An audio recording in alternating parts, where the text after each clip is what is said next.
Welcome to the Ditchy Chicks with Jamie and Mary. I'm Jamie. I'm Mary. You never know. Your life could change in 3 years and you could get back Yeah. into it. You're supposed to stay home anyways. When you're in a capitalist environment like you are, it can be soul crushing, especially for somebody who has to do the exact opposite Yeah. in life like you do. I've cried quitting every single job I've ever had. Except for the restaurant, because fuck that. I hated being a waitress because I used to be such a people pleaser. And now I don't think anyone would welcome me to be a waitress, because I do still genuinely care about people's service. Like, I will serve you like perfectly. But if you're going to give me attitude, I'm going to be like, if you're going to treat me like garbage, you I'm can not get gonna out. take it. And that's like, you can get out. What's up? Go ahead. You're ruining the show, Dylan. They look like they belong in his face. I'm sorry.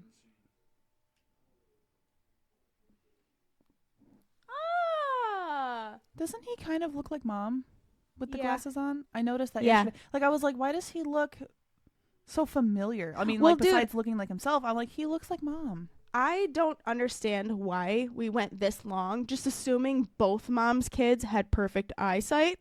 I know. Like, we should have guessed. Hey, Dylan, can you see? Like, that would have been such a simple question to ask 5 fucking years ago. Like, well, it's like, hey, can you still see good? I had him go to the eye doctors, not thinking that there would be an eye problem, because he's never complained or said anything about not being able to see or anything being funky. So I was just.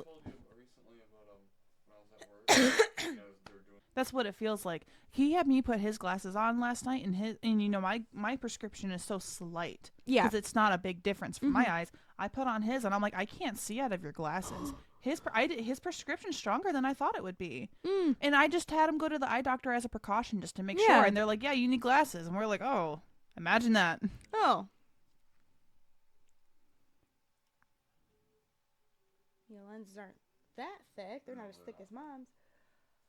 Oh, yeah. Yeah. It's a little. Like, it's not bad, but it's. I have to strain to see things. They're nice, though. I'm glad you got something that can help you. I'd kill myself. Yeah. Dentist is next. I need to get myself. Myself. Because when All right, need to get myself some dentures. No.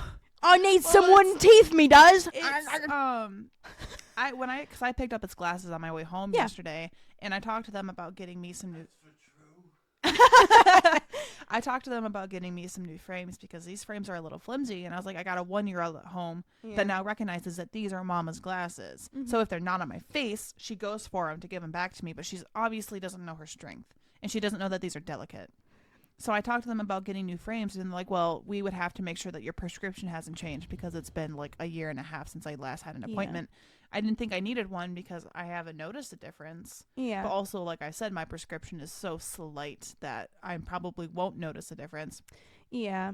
So, and plus, like, if you're going to go through and have them make you new lenses for new glasses and stuff, you might as well just check it. Yeah.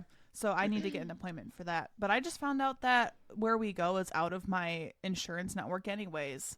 I mean, like, they cover, like, frames and certain things, but, like, to do the exams and stuff costs us. But I'm like, I don't want to switch, because I think there's the eye place that Mom used to go to is in Williamston. Yeah, you could try that. Yeah. There's an eye place like where we go to our doctors and my gynecologist and Jay's pediatrician. They're all in the same building. They have a vision center there.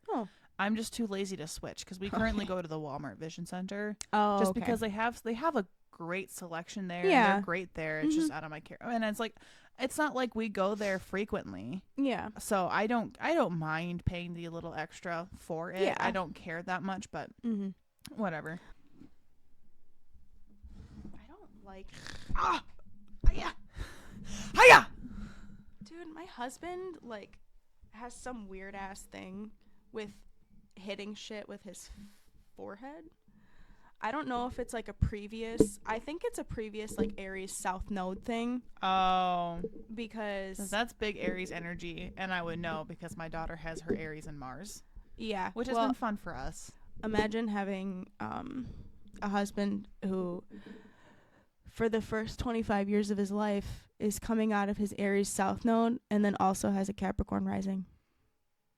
It's going to be individualist, and I don't give a shit about anybody unless they're really fucking special.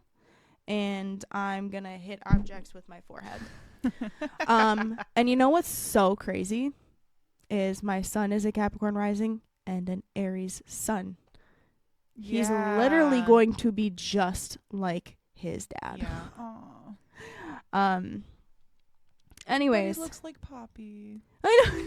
He looks like a little old man. He's so fun. Like, he literally does. Like, you look at him and it's like, your soul is probably 500 years old at least. You look at him and you go, that's not a baby. That's a very small old man. That's Benjamin Button.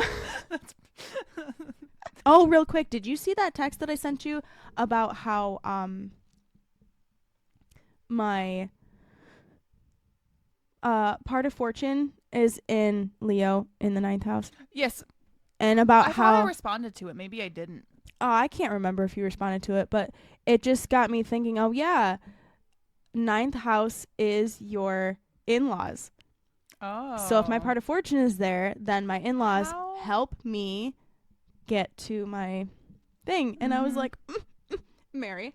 And it's so, how funny is it that your in-law is also a Sagittarius? Yeah.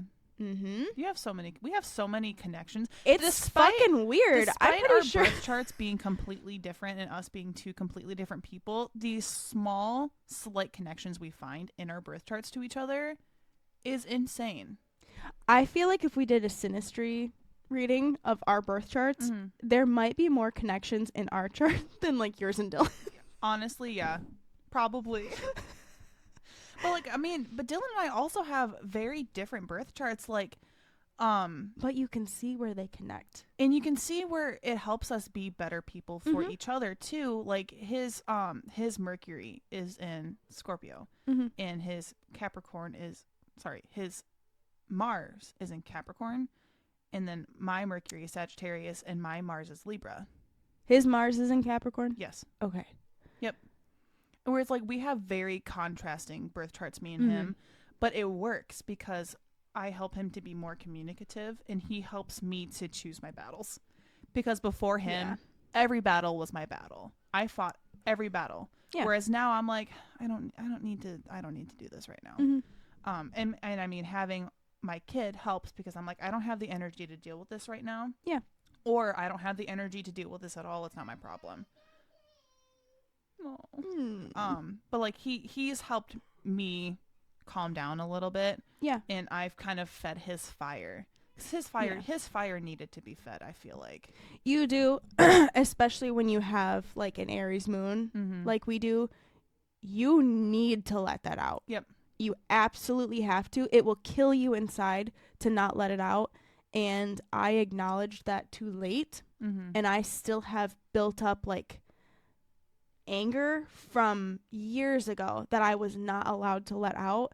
And so I'm simultaneously steaming from that every now and then, plus grieving myself for not serving myself and fixing those problems that made me upset, and then also coming to terms with forgiving myself for not letting out a proper amount of, hey, this is upsetting to me, we need to address it. Yeah. Because I never did that. And that's what I'm trying to help him do. Because, I mean, at least earlier in the relationship, he was like, I'm not going to bring this up because I don't want to hurt her feelings. But I'm like, I need you to check me. Because I realize when I'm being a problem, but I need you to verbalize that I am actually being a problem. Otherwise, I'm going to be overthinking it. So if I'm stepping on your toes, or if you recognize I'm stepping on somebody else's toes, you need to check me. Yeah. Because at the time, I wasn't checking myself because I didn't feel like I needed to be checked. What an ego. As time goes on and I'm becoming more self-aware, I'm realizing how egotistical I was as a teenager. Well, I feel like everyone kind of goes through I had a big ego as a kid and a teenager. I think that's just something everyone has. And because you're operating solely off of your big three. They're all communicating with each other like intensely. Yeah. And your sun sign's like, serve me. Serve me. That hurts me. That hurts my feelings. And you step back from that as you get older and you're like, okay, I don't always need to live in these energies. I do need to start adapting those energies that conflict with me a lot, like where your Saturn is. That energy, you can find and feel that it conflicts with you a lot because you can't live in that energy. Oh, that makes sense.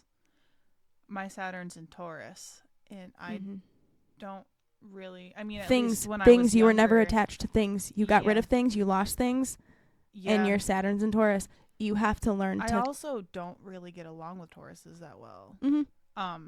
Like some Tauruses I do, but there's like other times I'm just like, this Taurus just isn't my energy. It's because you have a hard time with that energy in its entirety. Yep. And that's how I am with Aquarians. I don't have a problem with Aquarians, like, it's just ideally. The energy. Yeah. But that's where my Saturn is. So like I've realized I have to learn how to embody bits of Aquarian energy to be peaceful with my Saturn placement. Unfortunately, I have a hard time with anyone who's an Aquarian. Some Aquarians I really can get along with, especially if they have a lot of Earth placements, because I'm okay with that. But then there's other Aquarians that I'm like, I will never understand the way you think, and I'm trying so hard, but I can't do it. I agree, though. Like, I have 2 Aquarius friends, and my one Aquarius friend, you get along with her great. She has a lot of Earth placements. And she is a wonderful person. She's incredibly self-aware. She's incredibly artistic, and she's just beautiful all around. And my other friend who's an Aquarius, she's also great. Yeah. She's very flighty though, very dreamy. And she is either too self-aware or not self-aware enough. There's like almost never an in between. And we actually, I think we joked the other day about how like most of our childhood together was spent of me yelling at her, but I've never yelled at anybody for no reason. Like, I'm not just gonna go out of my way to be an asshole. Yeah. Which is something for like she a good reason though. Yeah. Like, I don't yell at anybody unless there's a really good reason. Yeah. And I prefer to not yell at all.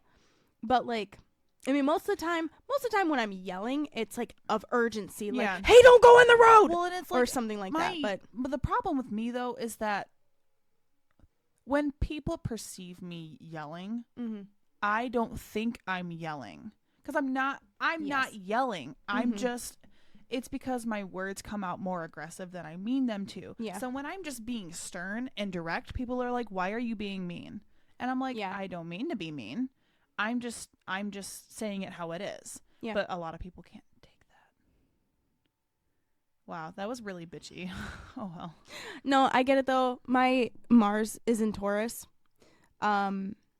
So, and it's in the 7th house. So when I have my support of my partner, or a close partnership with somebody, like if I have your support, I will instantly be like, yep, I'm turned on to be a stubborn ass bitch. You will about always have my support. What I think. Yeah.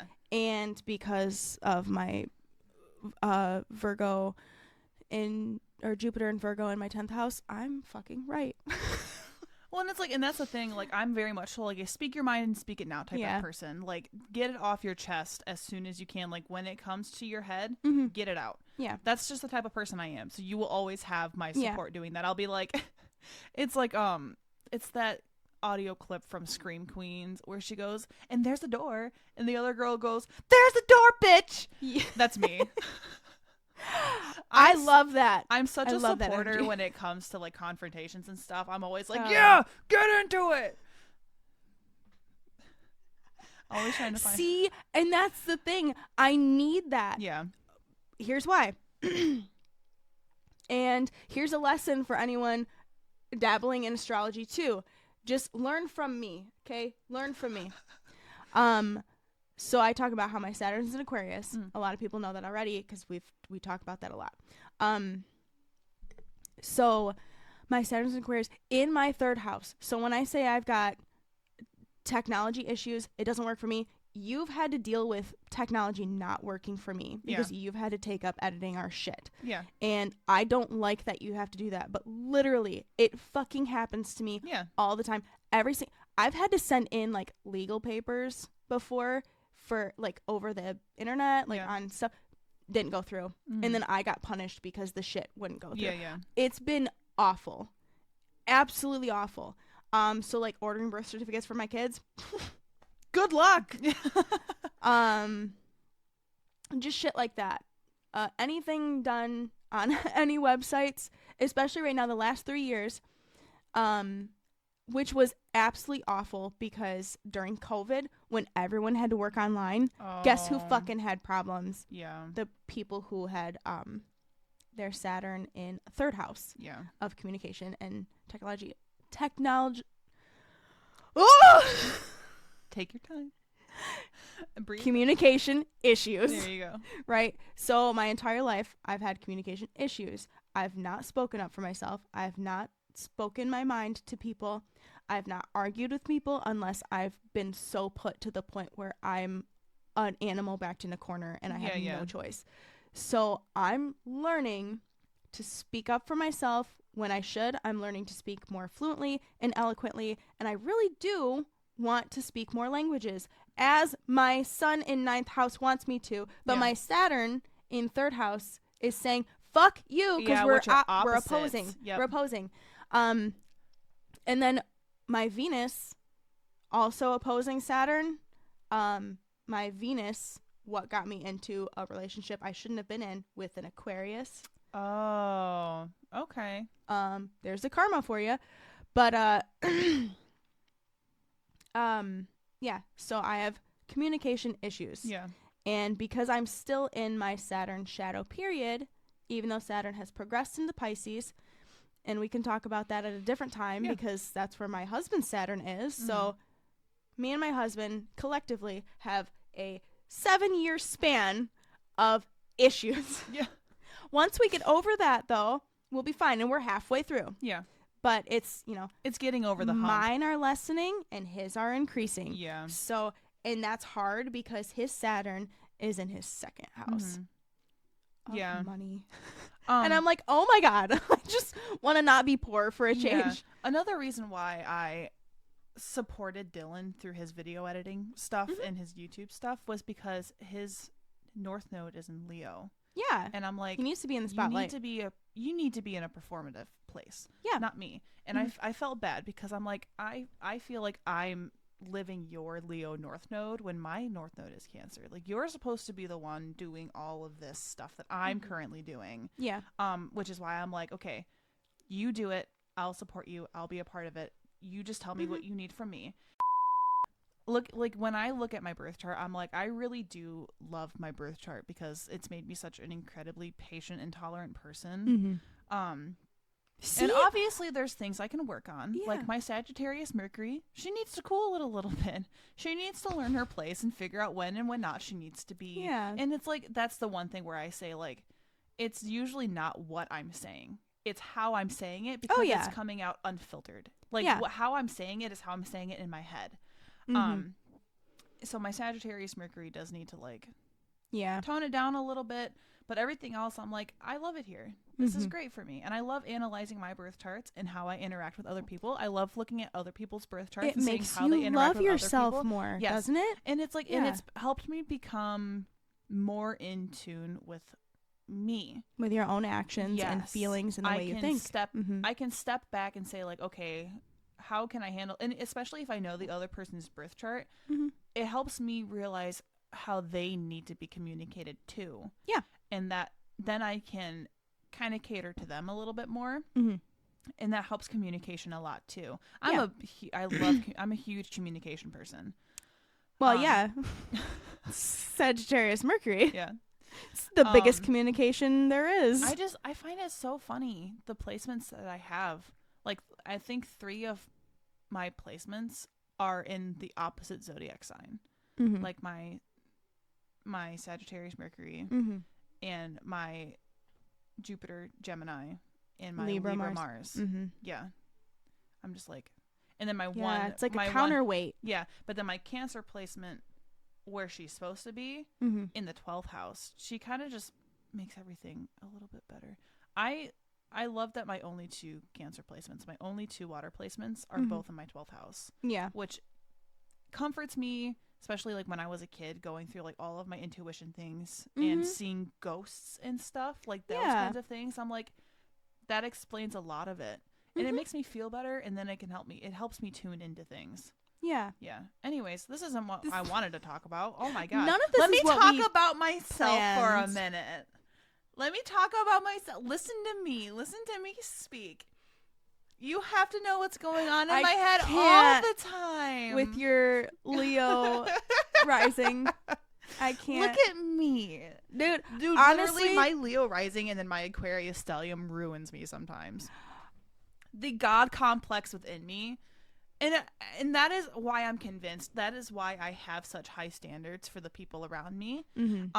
And not just the people around me, but the people who they associate with. Mm-hmm. The standards I have for them. Like, my standards are too high sometimes. So are mine. Mine are annoyingly high. Yeah. And I hate it sometimes. Like, I really do. Because it's not real in this day and age. It's not realistic. It's such a Virgo thing for me to just be like, oh my god, nobody lives up to my standards, and I fucking hate people, and I'm gonna go be a fucking hermit in my house because I can't. Yeah. I can't deal with it. Yeah. Like, do you know how many Virgos like murder people because they can't deal with the imperfections that those people like? Literally, they're like, I need to eradicate half of the species that's imperfect. Yeah. Like, the fuck. That's how I am so at work. Like, because Virgo rules my 10th house. Like, I'm that way at work. I'm like, this has to be perfect. All my T's have to be crossed. My I's need to be dotted. Yeah. And I can't work in a filthy space. Like, I have to like I can't. I can't deal with myself sometimes. I know why I am the way I am now. So sometimes I just can't. I can't deal with it. And then I'm over here like, you're all imperfect to me.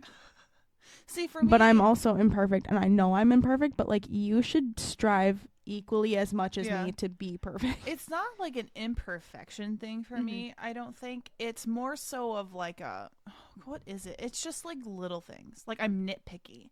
It's not a perfection thing because I recognize that people aren't perfect, but it's more so of like oh my god, it's actions for me. Oh wait, no, like it doesn't. how people. What were you gonna say? I was gonna say, does Virgo rule your 7th house? But I think it rules your 8th house. I don't remember. Oh no, it can't because you're a Leo if my rising. Leo's in my 1st house.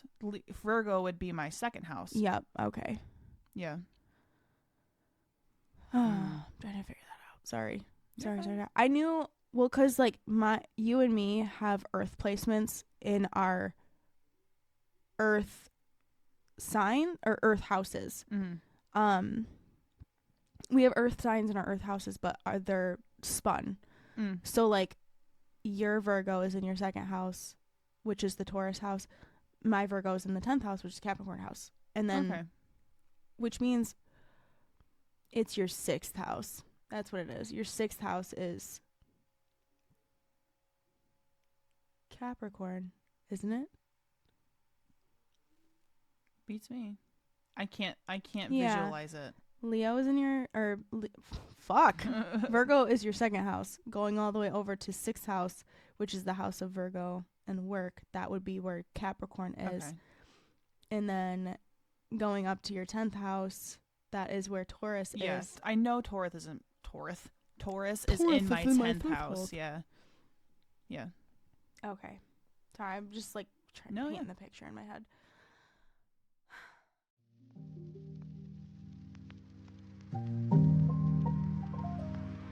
Thank you.